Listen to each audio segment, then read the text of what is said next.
right, folks, we are here at the start of the offseason, ready to gear up here for the 2034 regular season. First things first, Juan Soto has indeed opted into his contract. He had an opt-out option.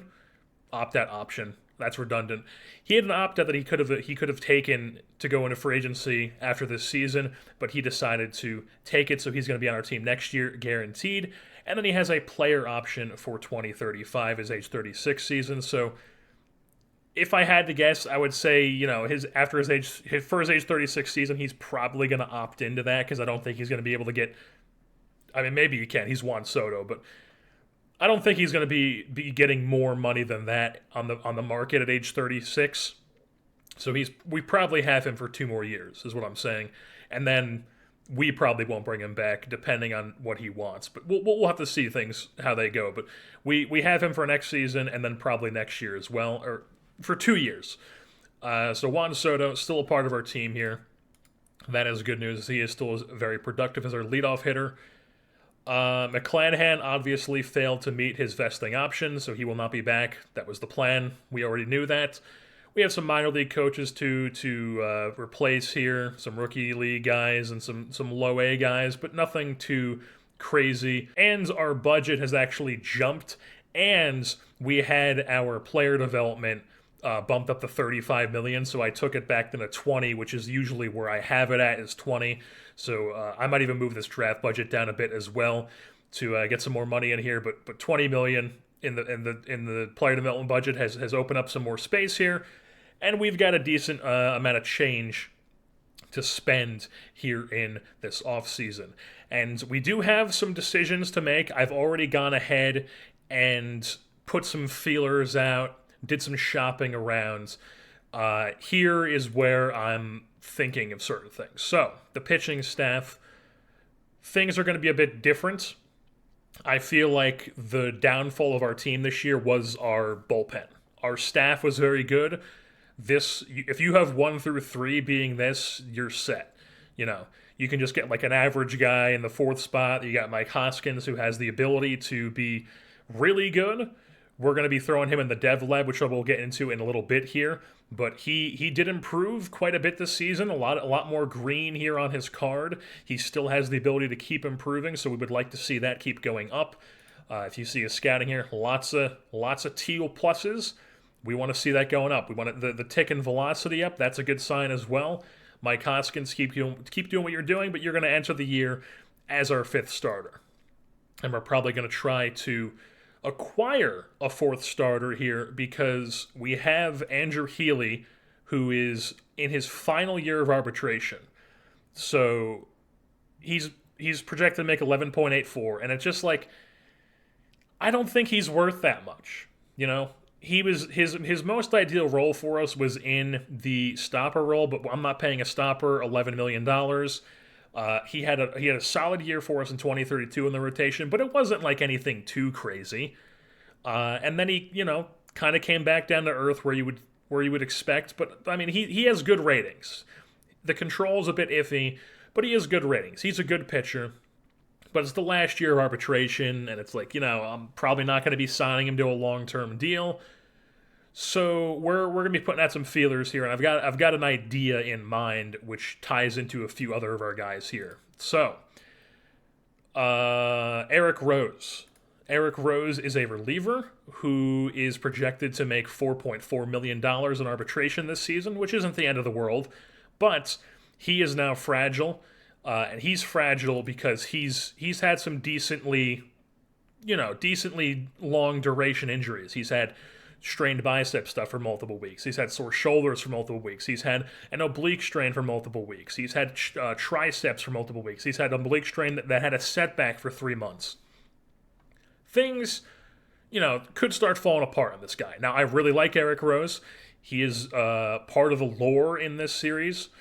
16th round pick, became one of our best relievers, a key part of our team here for a lot of our good seasons. And if his stamina was 35 still, I would be tempted to throw him in the lab and be like, let's see if we can get your proneness back up to normal, or at least get it up to like fragile bordering on normal like it did with Gutierrez. But it's not 30. So I don't want to it's not worth it to me to try to throw him in on a very hard dev lab thing. So instead, what we're looking to do is we're looking to trade him. And I actually currently have a trade out because when I was shopping him around, if we take a look at our pending trades here, when I was shopping him around, this fella here on the Tigers, if we go to discuss, Josh Flynn here, Josh Flynn here, this was the one they declined, but I sent it again. At least I should have. I don't know why it doesn't say pending, because I definitely resent the offer, but I'll do that anyways. So I sent this offer out because when I was just shopping Rose straight up, this guy came back as somebody who the Tigers were interested in giving up. And I'm like, only 1 year and a little over 1 year in pro ball, 24 years old. He's younger than Eric Rose. He's not fragile, and he's just a straight up starter. His stuff is a little bit worse than Rose. Rose legitimately has better stuff. He has better movement by 5. He has better control by 5. Big time better stuff. But Flynn has a little bit more stuff potential that he could tap into. Still, even if he taps into that, he's still 10 less than Rose. But Rose has the 30 stamina. He's fragile. And Flynn, like I said, is younger. He's not arbitration eligible.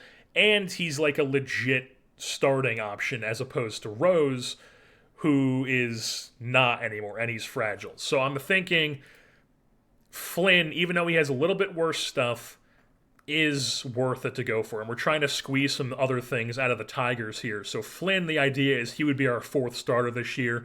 We trade Healy for something as well.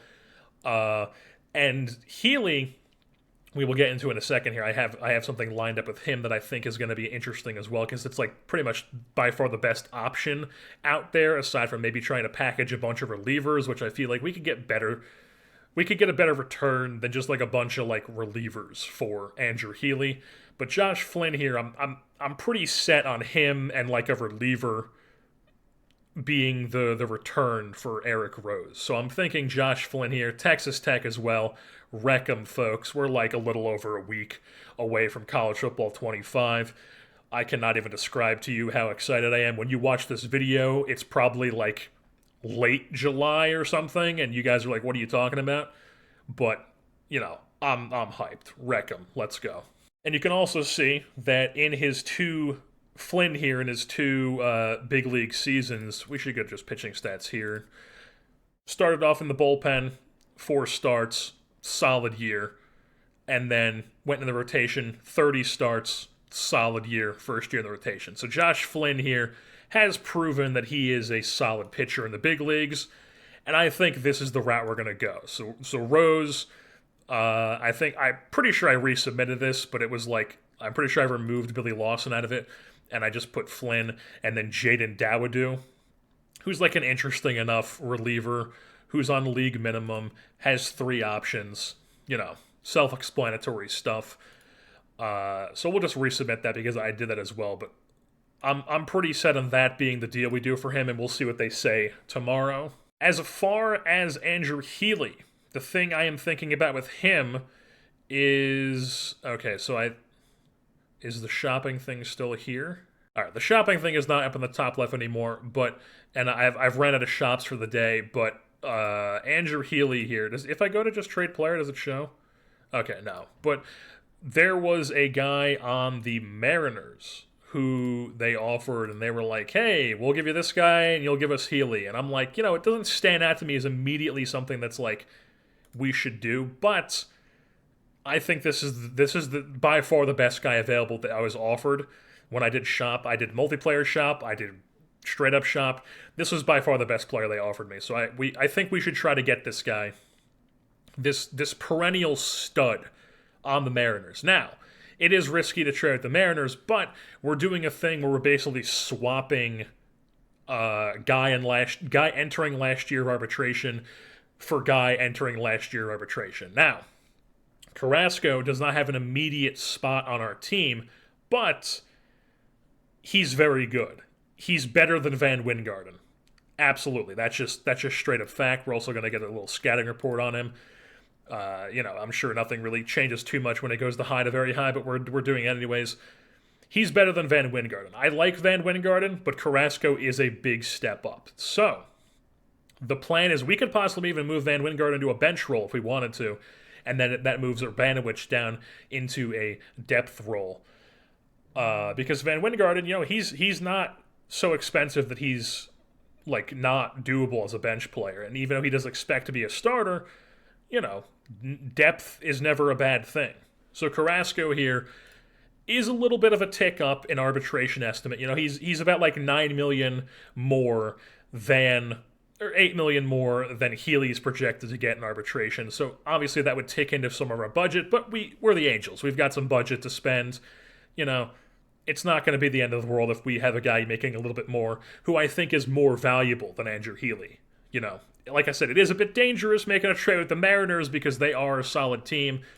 And, you never really want to do an in-division trade that's going to come back to bite you. But I feel like, a 1 year for 1 year swap sort of thing is an interesting thing. Now Bats isn't something that we really desperately need. We had the best offense in the American League last year, and the pitching is what we really need to improve. But I think we can improve the pitching other ways, even subtracting Healy.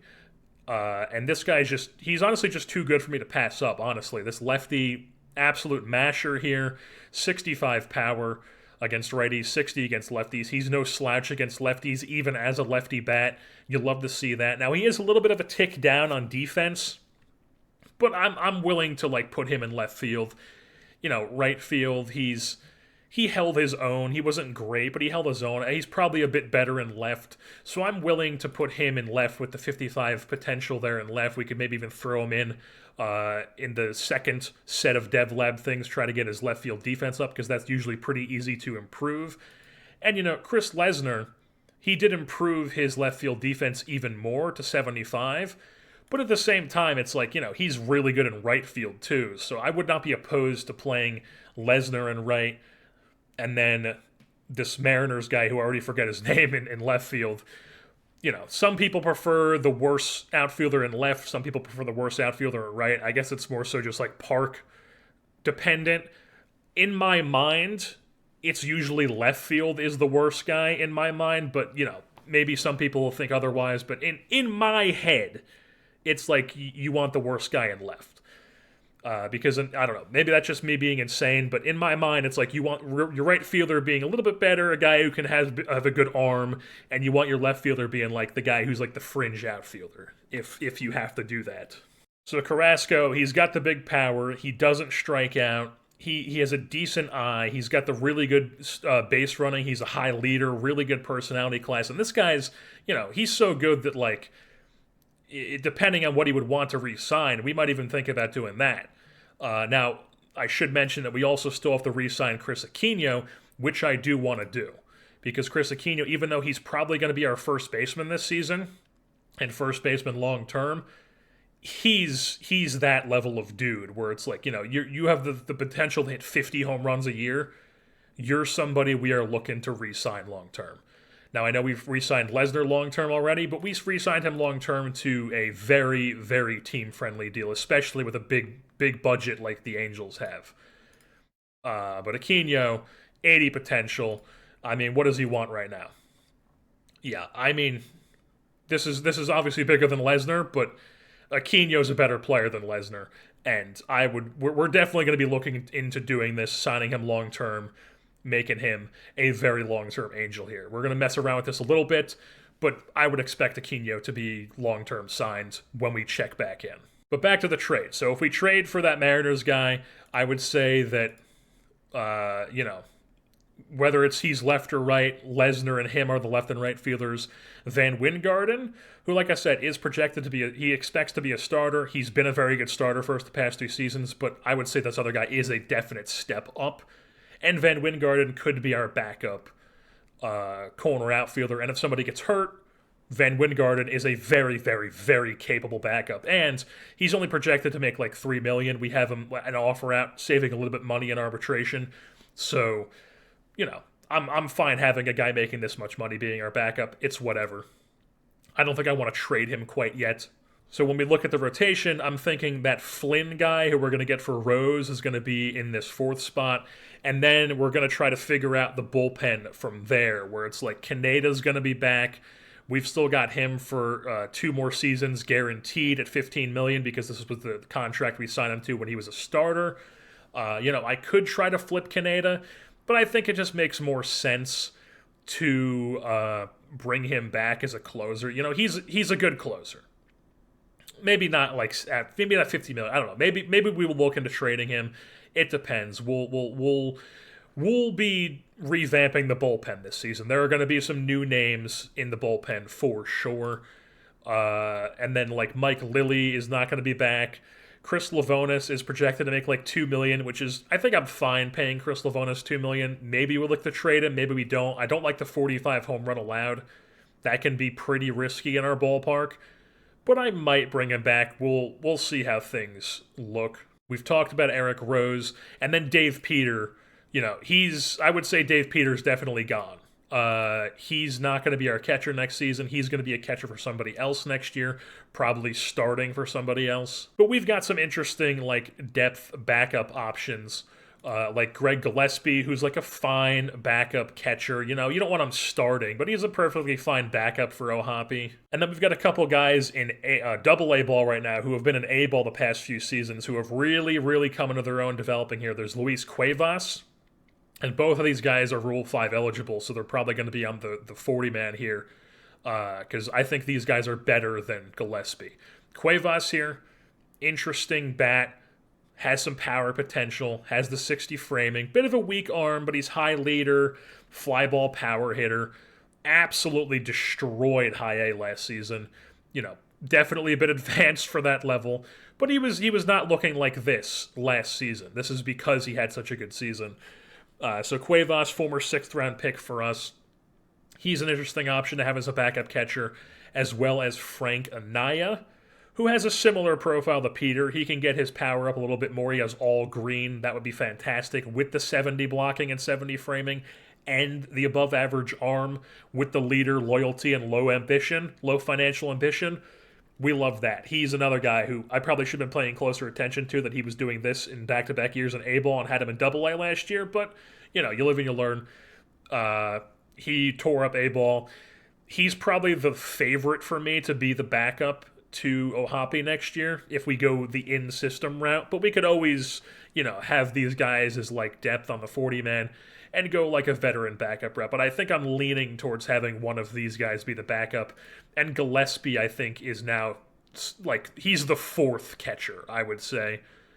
Even though he's on the 40-man right now, I might even look to try to trade him or, just kind of DFA him and get him off the 40-man because I think the other guys are a step above him at the moment. And then I mentioned a couple times, I believe, that Anthony Gutierrez, he took a step back this year with his ratings. You look at his scouting, a bunch of minuses. He's not the guy he used to be.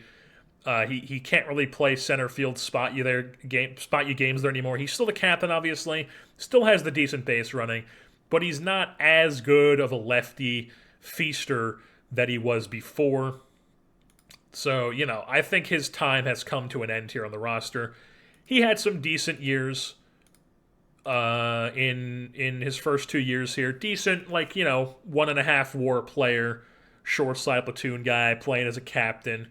He was solid, but his role diminished, and he's just not worth keeping around the roster now that he's projected to make $3.2 million in arbitration. We can get that type of role from somebody way cheaper. So Gutierrez, we salute you. Hopefully somebody else will employ you and you will, maybe do something somewhere else. And then Chase Petty, he's not coming back. Mike Vasile's not coming back. McClanahan's not coming back. And then Sean Noel, because we offered him the QO last year, and then he accepted it, we cannot QO him this year. So I'm thinking we're just going to be losing Sean Noel for nothing, which is a bummer coming off this season, but I don't think we want to re-sign him. Maybe I would consider it for a 2-year thing, but he wants quite a bit of change for that amount of money, and I think we're just going to go other ways, especially if we're going to add that Mariners guy to our lineup. We lose Sean Noel, we add the Mariners guy to our lineup for at least one season. I think that definitely would help replace Sean Noel. And it even adds this type of bat to our lineup. Maybe not as good with the eye, obviously, but it adds a very solid power bat who doesn't strike out with the base running potential that Sean Noel doesn't bring. All right, so here is what we are going to be rocking with in the player development lab here, the 8 guys we have chosen. Aiden Huzzy making a return to the dev lab for what feels like the 5th year in a row. We are trying to tap into this power. Give me another Juan Padilla, folks. I need it. I already like this guy as is. If we can get a Juan Padilla power bump, we get 2 Juan Padillas in the lineup. I mean, that's pretty damn good, folks. So we're trying to do that. Frank Anaya here, we are trying to tap into his power a bit more as well. Maybe get a big boost there. You know, I'm less excited about him getting the power boost, less hopeful, I would say. But Frank Anaya, it would be a big help if we had a backup catcher with a big power boost, plus this defense where the defense already makes him quite valuable. Juan Machua, he dominated Double-A last year. We are trying to bump up his velocity. If we can get this up into like the 98 range, you know, like 98 to 100 maybe even, that would be fantastic. Now this guy looks like he could possibly start if you really wanted him to, but he's a reliever. I'm looking at him as like a multi-inning reliever guy because of this control. So we're just going to rock and see if we can get his velocity up even more. Maybe get this stuff ticked up a bit as well with that. Then we are also adding in Mr. Mike Clueless Hoskins. Once again, we are trying to tap into this control. I thought about trying to get the fragility up, but I mean, he's fragile because he had a couple, like, 1 week nagging injuries. And it's like, you know, I guess that's fine. Maybe next year we'll try to get him in the lab for durability, but this year we would really like to tap into this control, so we're throwing him in for control. Then also, Mr. Jumbo Canalade here, we are trying to get into his gap power. He's already got a bunch of potential improvement on contact and eye, so we could go for one of those, but I want to see if we can get like a big boost on gap power, because as it stands right now, 50 gap power is okay, but if we can get this bumped up even more with the potential, that would be fantastic, make him even a better player. And then with Chris Lesnar, we are trying to tap into his Avoid K once again, try to get this strikeout rate down. Mr. Josh Tackett, trying to improve his movement. Tap into this 60 movement, make him a bit more useful of a player, see if we can actually tap into his true potential. And then Mr. Chris Aquino, trying to get the eye discipline up. Walk some more, you know, get this OPP up, maybe the walk percentage in the double digits. All right, so we're a couple days into free agency here, and I just wanted to check in and talk about the awards here.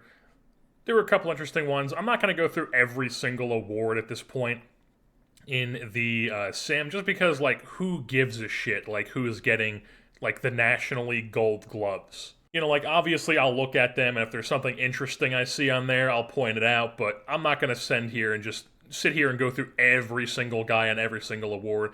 It just takes too damn long, and it just, I mean, I don't care, so. But the National League MVP, that is worth taking a look at here, and it was Noelvi Marte, who we thought it would be after his 9-WAR season with the Cincinnati Reds here. And then a very interesting thing in the American League. So first of all, I should say, National League Cy Young, John Taylor of the Marlins in his rookie season, followed up by A.J. Smith-Shawver. So yeah, John Taylor here, 6-WAR in his first full season in the big leagues, wins the World Series. What can you say about them? Go Fish. American League, Cy Young, Dan Devine of the San Francisco Giants. Lampkin got votes. He was in 3rd place. Perez also got a couple votes. But Dan Devine here wins the Gold Glove, 23-year-old, in his first, like, full season in the rotation. First season in the rotation, wins the Cy Young here in the American League. So yeah, I see this guy win the Cy Young, and I'm like, huh, that's interesting. And then you see nobody on here named Bobby Coleman. So I see the American League MVP is Bobby Coleman, a starting pitcher. I'm like, what the fuck is going on here? So I click on it, accidentally right-clicking. I click on it. This guy's a two-way player. We've got ourselves another Shohei Ohtani here, folks. Bobby Coleman, already fragile, which, I talk about everybody is goddamn fragile once you get this point in a franchise. But Bobby Coleman, 32 starts, a 4 WAR in the rotation, and then also 128 games started, 591 plate appearances, a 5 WAR in the field. Or not in the field, but as a hitter. 24 doubles, 23 home runs, 72 ribbies, 100 runs scored. He doesn't strike out at all. This guy is an absolute stud. And then I should also mention that Chris Aquino here did indeed get top 3 in the MVP. Nolan Shaw-Noel got some votes down here as well, as so did Juan Padilla. And then you even had Mr. Chris Lesnar on here as well, and Justin Lampkin. Juan Soto was on here. We've got ourselves some decent players here in Anaheim. And then, as you would expect, we had a bunch of Silver Sluggers as well. Nolan Shaw-Noel gets first base Silver Slugger. Juan Padilla gets second base. Chris Aquino gets third base.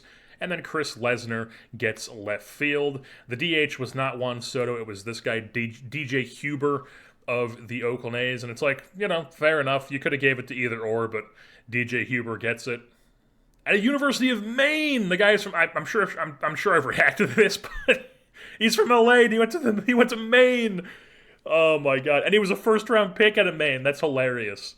And then I wanted to also mention that the American League Reliever of the Year, basically we have connections to all these guys. Chris Sweet, we know, was on our team. That's how San Diego got him in a trade with us.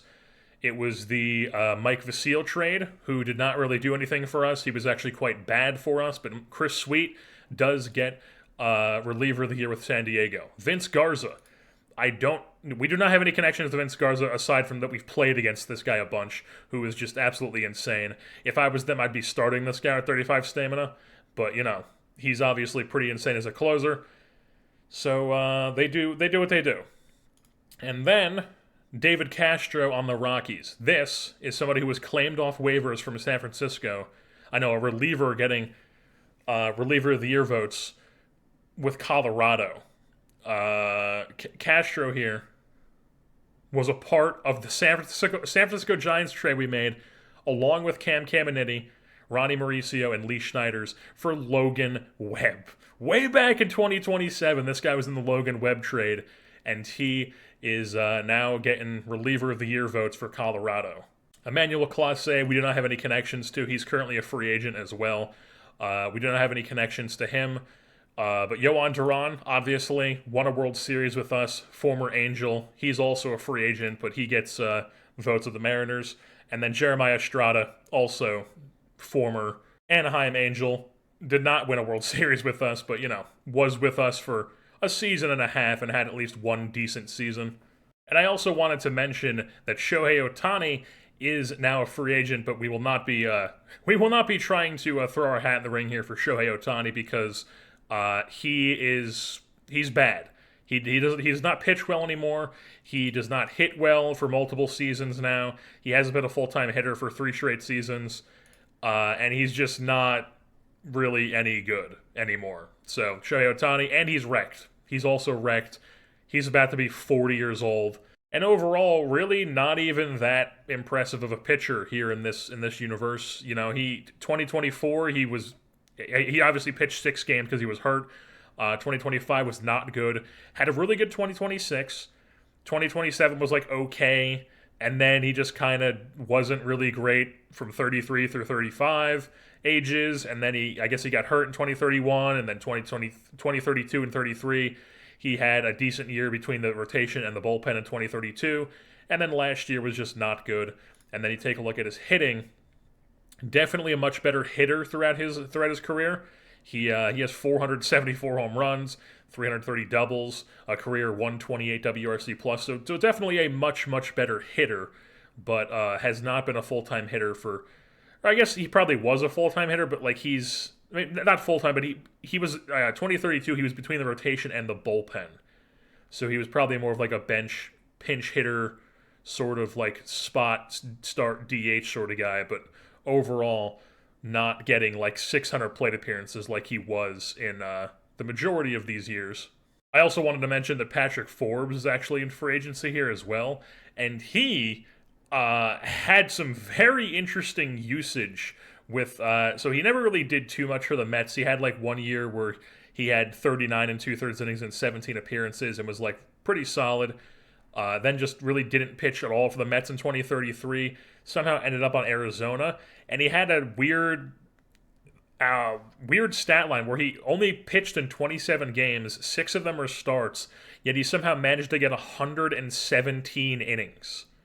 And he was just dreadful in those innings. All right, folks, we are here at the end of the offseason. It is opening day 2034, but before we get into that, obviously, we have to go over what happened in the offseason. So we're just going to quickly run through everything that I did and get you all caught up. So, first thing we did, we traded Andrew Healy to the Seattle Mariners. Now, one thing I will say is I recorded this offseason in like segments, multiple days apart, so I do not remember if I mentioned any of this in a different part of the recording. So we're just going to go and run through this as if I haven't talked about it all. Andrew Healy, he was projected to be getting a bunch of money in his final year of arbitration. Obviously, we liked Andrew Healy, but he was never really like what you would want in the rotation. So I just felt like trading him for a guy who also is on the last year of arbitration, who could fill the spot for us, would be more advantageous to us. So Andrew Healy is now on the Seattle Mariners, and in return, we got Andres Carrasco, who is a 60-grade corner outfielder, who has just been an absolute stud at the plate for them in Seattle. You can see here 5 seasons of just like really, really solid play for them, like 30, 25 home run sort of guy, 35 plus doubles like every year. He swipes like 15 plus bags. He's always got a mid 800 OPS with like a 3 to 4 WAR. We will absolutely take that in our lineup, especially since we lost Sean O'Well and we need to move on from him and actually have somebody in our lineup to replace that production, and this year that's going to be Andres Carrasco. Now, I felt like a big reason why we could move on from Andres Carrasco was that we were trading Eric Rose. I'm going to skip this trade here and move on to this trade. Eric Rose was a reliever for us, as we all know. Very late round pick. He was like a 19th round pick or something. 16th round pick for us in 2027. Ended up becoming a very solid reliever for us, but we ended up trading him to the Tigers because I guess the Tigers just value him more than we do. He was fragile, and I was like, we could try to run him in the rotation, but we can't really because his stamina dropped down to 30. So I was like, he's not really valuable as a reliever for me with how much he was making in arbitration. So we traded him to the Tigers, and they gave us a pitcher in Josh Flynn, 24-year-old starting pitcher. A lot of green all over the place here, but some really good pitches as well. Coming off his first season in the rotation with a very solid season. He is our 4th starter. Josh Skinny Flynn here out of Texas Tech. He is going to be our 4th starter this season. Still making league minimum, so we'd love to see that. And then we also picked up Billy Lawson, who in the trade, who I just thought was kind of like a throw-in, maybe interesting. And then I just kind of didn't re-sign him in the offseason because I forgot about it. And then he went to free agency, and I was like, I'm not going to pay you $1 million, man. So he's now pitching in independent ball. Who cares? The other trade we made, Dave Peter, our backup catcher. He obviously not as valuable as he was in that one offseason we were trying to trade him, but I couldn't find anything that offseason that I wanted. That I thought was good enough to trade him for. And then the same thing with this offseason where there wasn't really anything that stood out too much, except for this trade, which I thought was quite interesting, where we get 2 interesting bullpen arms for us. So Dave Peter going to be on the Cincinnati Reds this season. Maybe we'll see him at some point. Not sure if he's projected to start for them. I would imagine he is, but Dave Peter might be the starting catcher for the Cincinnati Reds this season. And we just threw in this like random veteran guy we had signed to a minor league deal last season who apparently played in Double-A and not Triple-A and just tore it up. He's like a bench player for them this year. He's decent, but he's he's not going to move the needle for us, so I threw him in on the trade because that was like the worst guy they were interested in. So I was like, here, have this guy. And we get Bo Peterson and Jorge Sosa. Bo Peterson is a 26-year-old two-way player. Now, he's not quite the two-way player that Shohei Ohtani is, or that guy in the Nationals that I talked about, but Bo Peterson here, absolutely still a valuable two-way player. We don't love the extreme fly ball, but he throws hard. He's got some good pitches. He's got a decent outlook to where he's not going to be like a stopper sort of guy for us, but he's going to be like a long relief, give you multiple innings sort of guy. And then he also comes with the ability to be a solid bat for you, two-way. So he is right now one of our backup first basemen, DH, and he's like one of our main pinch hitters. You may also remember Bo Peterson. I had quite a reaction to him hitting a home run against us in the World Series with the Reds because I was like, there's no fucking way their pitcher just homered off us. And that was what happened. So now Bo Peterson, he has the World Series championship in 2032 over us. He is now a member of the Los Angeles Angels. I'm also very excited about Jorge Sosa here, who I think is very, very solid. This guy possibly even like a starter potential at some point, but right now he is going to be like our lefty stopper this season. The control we need to see tick up a bit more, but hopefully he can do that. Right now, he's looking really, really solid as a stopper. He's got some great stuff. Green movement with 55 movement, 60 with 65 potential stuff. Like I said, the control is going to hold him back from being a starter at the moment.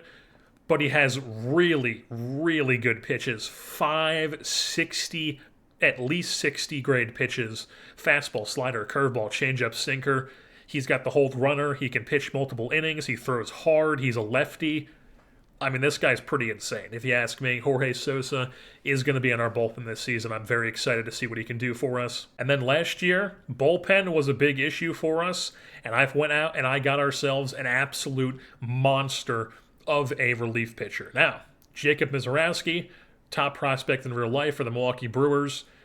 He's a 32-year-old, has been in the rotation in the past. Past few seasons, he's kind of been more of I guess he's been hurt a couple of years. Or no, he split this year in the rotation, and then he was a stopper sort of starter guy for the Cardinals last season. Now, you could very easily put this guy in your rotation. 80 grade stuff, 60 grade movement with 3 80 grade pitches, 35 stamina with 40 control. Definitely not ideal with the control and stamina, but you can absolutely throw this guy in the rotation. I mean, there's no doubt about it. But we are going to be using him as like an absolute monster stopper at the back end of our bullpen with Kaneda and Jorge Sosa. And obviously, Sosa still needs to prove that he can be like that elite level stopper. But Misiorowski here is going to be an absolute monster for us. We signed him to a 2-year deal this offseason. It is a 1-year deal at $20 million with a team option for $20 million next year with a $2 million buyout. So, you know, if he's absolutely god-awful for us this year for whatever reason, we just don't have to bring him back. But I would imagine that he's back next season. You know, I've talked about how I don't like spending a ton of money on relievers, but this guy is like a top-end, insane level reliever type stuff.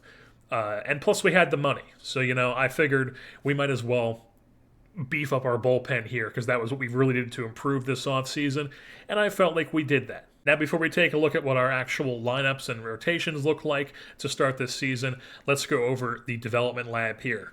This offseason, Andres Carrasco, after we traded for him, had a trip to India, folks. Anybody who has ever played this game knows that when a guy has a trip to India to see the famous guru, it's a big thing because your guy either comes back really good or your guy comes back thinking that baseball's maybe not the top priority and he just suddenly sucks.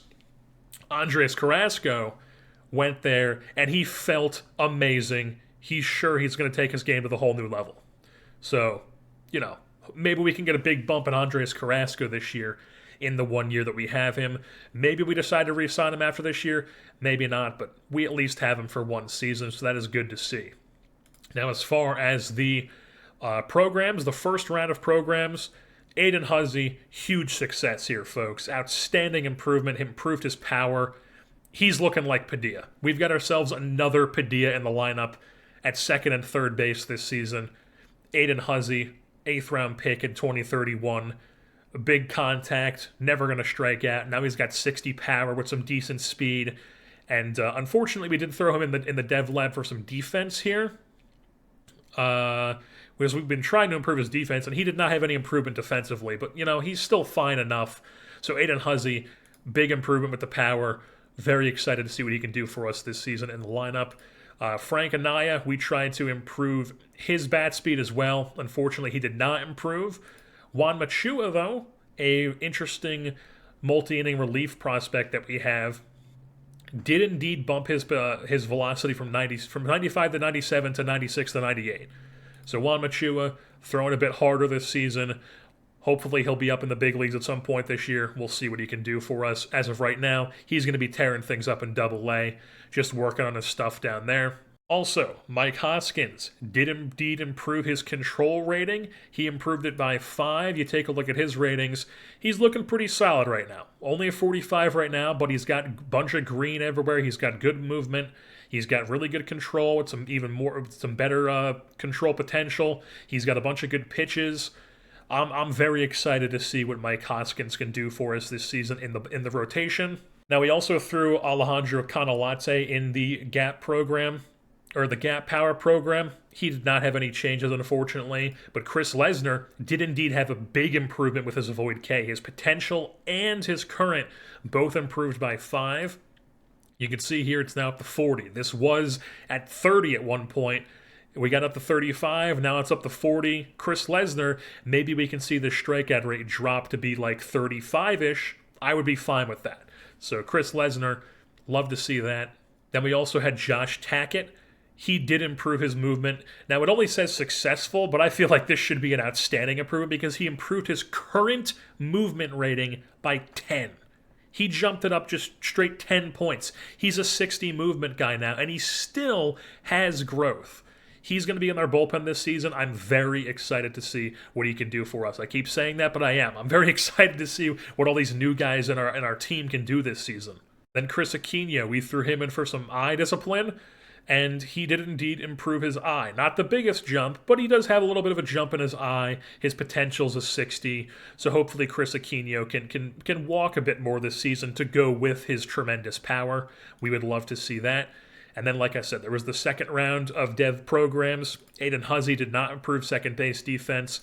Canalate did indeed prove his stealing, though. So we see here, I was trying to get his stealing up to like elite level, and he's going to be our starting center fielder this season to start the season.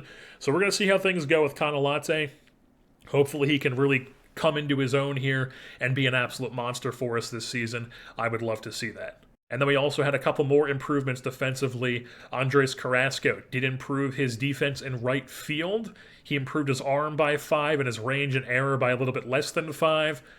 So he's a 60 grade right fielder. He's going to be playing right field for us this season. Lesnar in left, and obviously Canalate in center.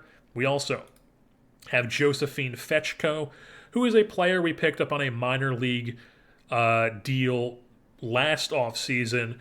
Played a little bit for us when somebody got hurt last year. We signed him out of indie ball, but he improved a bunch of stuff this offseason on his defense.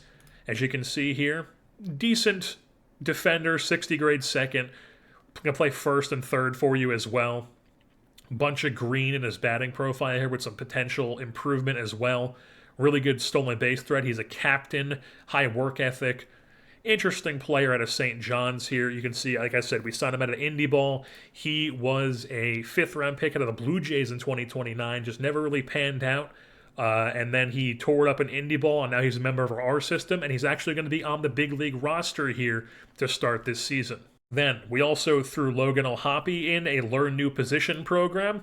I did this entirely thinking that he was going to learn how to play first base because, as you can see, his catcher's starting to get to the point where we might have to look into not having him be the everyday catcher at some point. Right now, I think it's still fine, but it's definitely not ideal. But yeah, Logan O'Hoppe, I thought he was going to learn first base. For whatever reason, he learned how to play a shitty left field. So that's the weirdness of the learn new position thing. The game will just be like, hey, he wants to learn this or whatever.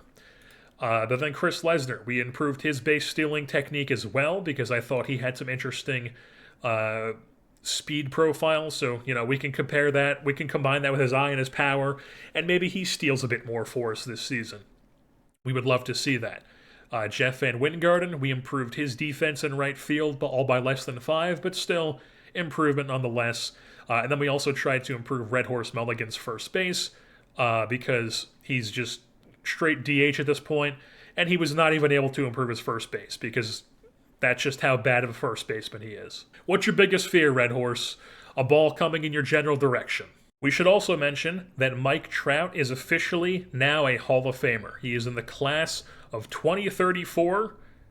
Mike Trout, inducted into the Hall of Fame, his first year of eligibility, gets a 99.1% of the vote. Jose Altuve and Nolan Arenado both join him in this class.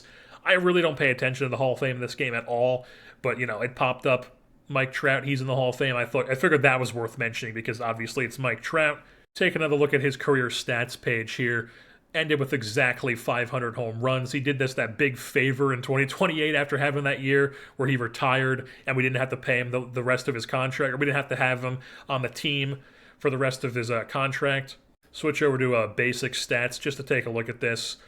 400 doubles, 500 home runs, 1,200 ribbies, stolen bases, and that impressive. Over 2,000 hits, a career 947 OPS. I mean, the guy was incredible. What can you say? So now taking a look at our pitching staff here. 1 through 5, it's lefty, righty, lefty, righty, lefty. Justin Lampkin, Yuri Perez, Noah Schultz, Josh Flynn, and Mike Hoskins is the 1 through 5. And then in the bullpen, we've got Toru Kaneda as our closer. He did actually improve his stamina this offseason. It's up to 30 now, which is good to see. I think that honestly makes him to where I can go like 8th plus or later. Maybe get him some 4-out saves and make him a little bit more versatile. But I don't want to put him in the stopper role quite yet. I think he's in that closer role, whereas we want Mizorowski and Sosa to be only... I only want 2 stoppers, so these guys get the majority of the innings, mainly Mizorowski, because I want Mizorowski to get like I wanted him to get like that Ben Joyce season where he has like 70 appearances but like 130 innings or some shit like that. So yeah, the stoppers, Mizorowski and Sosa. Then we've got Tackett, Shamar, Chris Lavonis as the middle relief guys, and then Bo Peterson as the long relief mop-up sort of guy. Tackett with a secondary long relief, Shamar with a secondary setup, and then Lavonis with a secondary of a stopper. Flipping things over to the lineups here. They are literally exactly the same against righties and lefties. So the lineup 1 to 9, Soto DH, Logan O'Hoppe catching, Padilla third base, Aquino first base, and then I threw Carrasco in the 5-hole and Lesnar in the 6-hole because I just didn't want back-to-back big strikeout guys in the lineup. Like, obviously, Aquino's improved his strikeout rating a bit, but I didn't want to have 2, like, very strikeout-prone players back-to-back, whereas Carrasco has the 60 avoid K, so I was like... he has the big power, but he's also got the avoid K, so let's throw a guy like that in between Aquino and Lesnar, and then it's Huzzy, Dowd, and Canalate. Maybe we swap these 2 guys at some point, 8 and 9, but for right now it's Dowd, then Canalate. And then the bench, Frank Anaya is our backup catcher with the 70 framing. We'd love to see that. Josephine Fetchko is indeed our backup first baseman and second baseman with Peterson and Cholowski in the secondary spots. Cholowski's the backup third and shortstop. Van Wittengarden is the backup corner outfielder with Fletcher Clancy getting some time in the secondary spot for that. And then Fletcher Clancy is the backup center fielder. Pinch hitters, Van Wittengarden, Peterson, Fetchko, and Clancy. Pinch runners, Cholowski and Fetchko. So that's the lineup this season. Those are the depth charts. Take a look at the preseason predictions here. The Yankees are projected to win the American League Metro Division with the Phillies, the Mets, and the Nationals all projected for 80-plus wins as well. In the Pacific Division, the Giants are projected to win 94 games. Then it's the Mariners, and then us, the A's, projected to win 84 games. This has been wrong before, obviously. I think we have a very good team. I would expect another 90-plus win season for us this year. That is the expectation, is to make the playoffs and win 90-plus games. And then I always talk about how we never get any respect in these top hitters and top pitchers. This year we've got some respect, boys. Chris Aquino on the list here as a Angels top hitter. And then on the top pitchers, it is going to be Noah Schultz here with the Los Angeles Angels. Oh, I should also mention Noah Schoenwell has joined Zach Neto in the other Los Angeles team. He is now a member of the Los Angeles Dodgers. We will see how he does for them this season. We're going to keep tabs on him and Zach Neto. And then I believe I've mentioned this before, but Zach Neto, still on the Dodgers here, but he is not starting for them anymore.